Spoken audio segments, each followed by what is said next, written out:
Buongiorno a tutti, sono Roberto Pudu della Soim di Cagliari.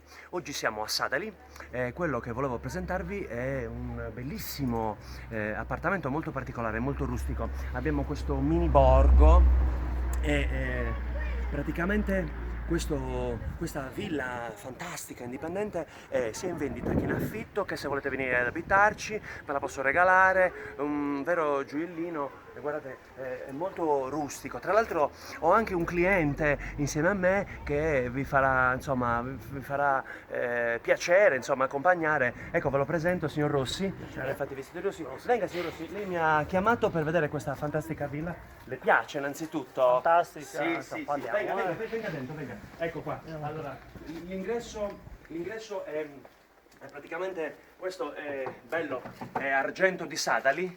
Sì, sì, sì, è un po' retro, non c'è la corrente perché ultimamente vogliamo risparmiare, ma venga, allora guarda, apre subito nel bagno. Sì, un bagno. Diciamo, un bagno un po'. Un po'? Un po' sacrificato. Ma no, ma guardi, lei si fa lei WC, poi si lava la faccia lì, no? Perché la riempie. La e doccia, la la doccia doccia. si mette coi piedi nel cesso e si butta le secchiate d'acqua, guardi. Poi lì, vede, lì c'è il postiglio, tutta altezza, vede. Per la carta igienica. Poi, fiore all'occhiello, qui, guardi, open space, una sala. Guardi cosa c'è qua, le do un forno d'epoca, poi le do un camino tutto incorniciato, impreziosito con questa fantastica mobile con qui la grata per mettere su il... Io cercavo qualcosa di. Ma guardi qua, guardi l'impianto elettrico, guardi, l'impianto elettrico è a norma del 1700, cioè proprio è difficile da trovare, guardi qua, fili a vista. Cioè lo ha visto che c'è il filo e allora a vista. E poi entriamo nell'altra sala. Questa sala addirittura con, guarda, non ci sono gli armadi ma le buste, proprio buste de salica della roba.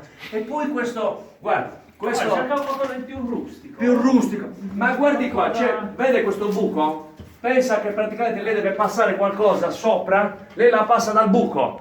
Non passa mai dal buco lei? Ogni tanto. E poi guardi qua, non ci sono più le scale a chiocciola di una volta, ma ci sono le scale, proprio le scale che portano alla zona notte. Guardi, un affare. Lei mi dà per questa casa quanto potrebbe offrire? Quanto è il suo budget? Quanto mi dai? Venga fuori, venga. Qual è il suo budget? Ma guarda, io ho sui 300.000. No, 100.000. 100.000 e la casa è sua. Guarda, non è manco Ma mia. scherzando? Sì, ci sta. Tutto questo per 100.000. Tutto questo rustico. Fatto. Da Roberto Pudu, Soim Immobiliare di Cagliari, e voi tutti venite a Sadali, la casa è ancora vostra.